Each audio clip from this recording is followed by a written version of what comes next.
സംസ്ഥാനത്ത് കെ.എസ്.ഇ.ബിയുടെ ഇരുട്ടടി തുടരും. ഇന്നലത്തെ വ്യാപക പവർ കട്ടിൽ വിശദീകരണവുമായി കെ.എസ്.ഇ.ബി 1000 മെഗാവാട്ട് വരെ ഉപയോഗം കൂടി, പുറത്തുനിന്ന് വൈദ്യുതി കിട്ടിയില്ലെന്നും വിശദീകരണം. ഈ വാർത്തയുടെ വിവരങ്ങളുമായി എസ് ശാലിനിയാണ് ചേരുന്നത്. ശാലിനി, ഇന്നലെ കിടന്നുറങ്ങിയ എല്ലാവരും ഒരിക്കലെങ്കിലും കെ.എസ്.ഇ.ബിയെയും മുഖ്യമന്ത്രിയെയും ഒക്കെ സ്മരിച്ചു കാണും. അത്രത്തോളം പാടായിരുന്നു. കാരണം 1 മണിക്കൂറോളം പല സമയങ്ങളിലായി പവർ കട്ടുണ്ടായിരുന്നു.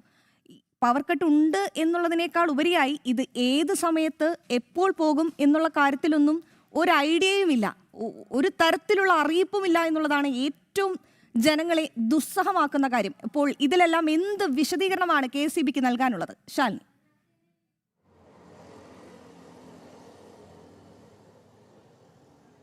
അതിന് ഒരുപാട് വിസ്മയങ്ങൾ UDF സർക്കാരിന്റെ കാലത്ത് കാണും എന്ന് പറഞ്ഞുകൊണ്ടാണ് VD സതീശൻ സർക്കാർ അധികാരത്തിലേറിയത്. ഇതിന് പിന്നാലെയാണ് അത്ഭുതങ്ങളിൽ മഹാത്ഭുതമായി പവർ കട്ട് കേരളത്തിലേക്ക് തിരികെ വരികയും ചെയ്തത്. ആ തിരികെ വന്ന പവർ കട്ട് കൃത്യമായ സമയക്രമീകരണമില്ല, എപ്പോൾ പവർ കട്ട് ഉണ്ടാകുമെന്നുള്ളതില്ല. 13-14 തവണയൊക്കെ പല ജില്ലകളിലും ഇന്നലെ പവർ കട്ട് ഉണ്ടാകുന്ന ഒരു സാഹചര്യം ഉണ്ടായി. സമാനമായി പകലും അതേ പശ്ചാത്തലം തുടരുന്നൊരു ഘട്ടമാണ് ഇപ്പോൾ കടന്നു പോകുന്നത്. ഈ ഘട്ടത്തിലാണ് കെ.എസ്.ഇ.ബിക്കെതിരെയും ഒപ്പം തന്നെ ബോർഡിനെതിരെയും വലിയ രീതിയിലുള്ള വിമർശനങ്ങൾ, സർക്കാരിനെതിരെ അടക്കം പ്രതിപക്ഷ പാർട്ടികളുടെ വിമർശനങ്ങൾ ഉയർന്ന സാഹചര്യത്തിൽ ഒരു വിശദീകരണം ഇപ്പോൾ കെ.എസ്.ഇ.ബി ഈ കാര്യത്തിൽ നൽകുന്നത്. കെ.എസ്.ഇ.ബി പറയുന്നത് ഇന്നലത്തെ പവർ കട്ടിൽ 1000 മെഗാവാട്ട് വരെ ഉപയോഗം കൂടി, അതുകൊണ്ടാണ് ഇത്തരത്തിലൊരു പവർ കട്ട് കേരളത്തിൽ ഉണ്ടായത് എന്നുള്ളൊരു വിശദീകരണമാണ് ഈ ഘട്ടത്തിൽ കെ.എസ്.ഇ.ബി നൽകുന്നത്. പുറത്തുനിന്ന് വൈദ്യുതി കിട്ടിയില്ല, ഒപ്പം തന്നെ കേരളത്തിൽ ഉൽപ്പാദിപ്പിക്കുന്ന വൈദ്യുതി മറ്റ് സംസ്ഥാനങ്ങളിൽ നിന്ന് കടം വാങ്ങിയ വൈദ്യുതിയായി തിരികെ നൽകുന്നതും സംസ്ഥാനത്ത് പ്രതിസന്ധി ഉണ്ടാക്കുന്നുണ്ട്. കൂടാതെ തന്നെ മഴയെ പഴിചാരി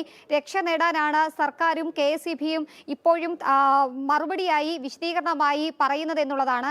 മഴ കേരളത്തിൽ കുറഞ്ഞു, അണക്കെട്ടുകളിലെ ജലനിരപ്പ് കുറഞ്ഞു, വൈദ്യുതി ഉൽപ്പാദനം കുറഞ്ഞു, അതുകൊണ്ട് തന്നെ സംസ്ഥാനത്ത് പവർ കട്ട് ഇനിയും തുടരുമെന്നുള്ളൊരു വിശദീകരണമാണ് ഈ ഘട്ടത്തിൽ ഉണ്ടാകുന്നത്. എന്തായാലും വലിയ രീതിയിലുള്ള വിമർശനങ്ങൾ, പ്രതിഷേധങ്ങളൊക്കെ ഈ ഘട്ടത്തിൽ ഉയരുന്ന പശ്ചാത്തലത്തിലാണ് ഇത്തരത്തിലൊരു വിശദീകരണവുമായി ഇപ്പോൾ കെ.എസ്.ഇ.ബി വരുന്നത്. നമുക്കറിയാം, ഇപ്പോൾ സംസ്ഥാനത്ത് ഓണപരീക്ഷയുടെയൊക്കെ കാലം വരികയാണ്. കൂടാതെ തന്നെ വിദ്യാർത്ഥികൾക്കടക്കം വലിയ രീതിയിലുള്ള ബുദ്ധിമുട്ടുണ്ടാക്കുന്നുണ്ട്. പല ജില്ലകളിലും ഈ കിടപ്പ് രോഗികൾ അടക്കമുള്ളവർ വലിയ രീതിയിൽ പ്രതിസന്ധിയിലായ വാർത്തകൾ കഴിഞ്ഞ മണിക്കൂറുകളിൽ വന്നിരുന്നു.